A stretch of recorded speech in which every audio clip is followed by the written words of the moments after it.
we wanted people to know about the new Mini is that it has so much more power. With the increase in the torque, it just gives so much more power to be able to perform the tricks. Our communication concept was to demonstrate power and legendary agility of the new Mini, using the metaphor of extreme stuntmen who share those qualities. We originally wanted to stage 4 stunts at 4 different locations. In order to find the right stunt talent and to develop the stunt concept, we engaged artists from experience. And then it actually evolved into, let's get the 4 of them to do in one location. I knew for a fact that in Malaysia we have a lot of very competent stuntmen of world-class standards. We have a base jumper then, paramotorist, a flyboarder, and actually got Ken to assist me to look for a national champion BMX freestyle. So now, with 4 stuntmen having a subtle challenge against the Mini, hence, Men vs Mini. It's not a race, but it's a celebration of the power and agility of the new Mini. One of the challenges is to find a venue for the stunts to take place, on land, on water, and in the air. I know for a fact that Putrajaya is an ideal location. So to start off with, we know that there's a base jumper, which that means we need a tall building for him to jump off. And there was only one that was sufficient for him to base jump.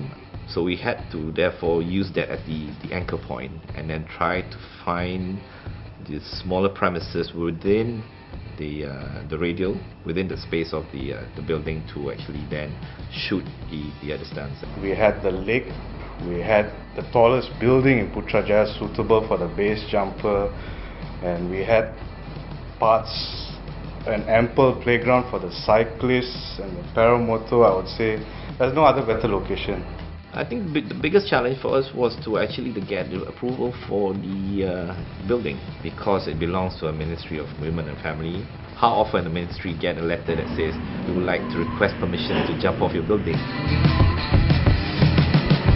To plan a shoot like this, it's quite a big task because we have to involve many different components, many different people to come together to pull this off.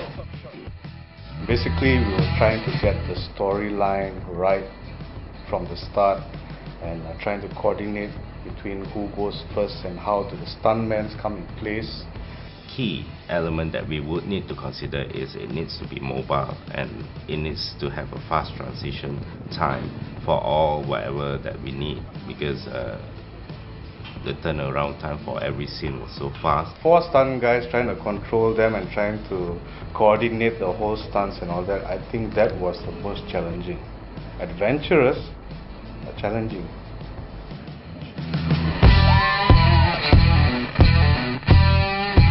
Definitely safety is always number one, particularly for a shoot like this.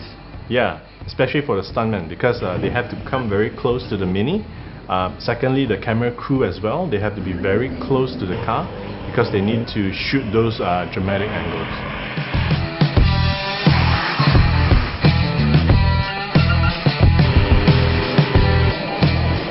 We've also hired an ambulance to be with us for the 2 days of shoot, and also we have police escort to be with us.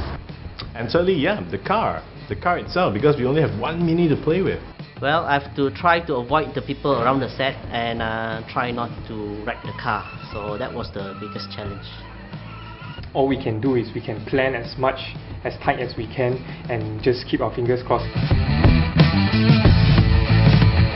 Whatever could go wrong, went wrong on the first day. It started even before the shoot. We needed to shoot at this big field, but before we could even really proceed, we had 2 helicopters trying to land at that very same area that we were trying to do our stunts. Weather was the biggest issue. On the first day, it was drizzling for the entire day. And then on the second day, it was just hot. But I don't think you can see it in the video because I think the post-production did quite a seamless job in matching the footage. It was raining, it was really windy, and when it's windy, it's just too dangerous for the base jumper and paramotor guy to jump. The bicycle had a broken chain, the flyboarder tube wasn't working. We broke a fair few GoPro cameras, the drone crashed into the tree. The the paramotor meeting with a slight accident where it caused his blade to broke, and we need to wait for him to find for a replacement. 1999, this is my first propeller. So all this stuff was one of the biggest challenge on day one. Thank God for the second day everything went perfectly well. 2 days for this, theoretically it's impossible. I'm surprised we managed to pull it off. Thankfully, it was pulled off successfully without any major mishaps. It's challenging, but it was a very good experience. It was really fun. We really hope that the YouTube audiences out there will enjoy this video.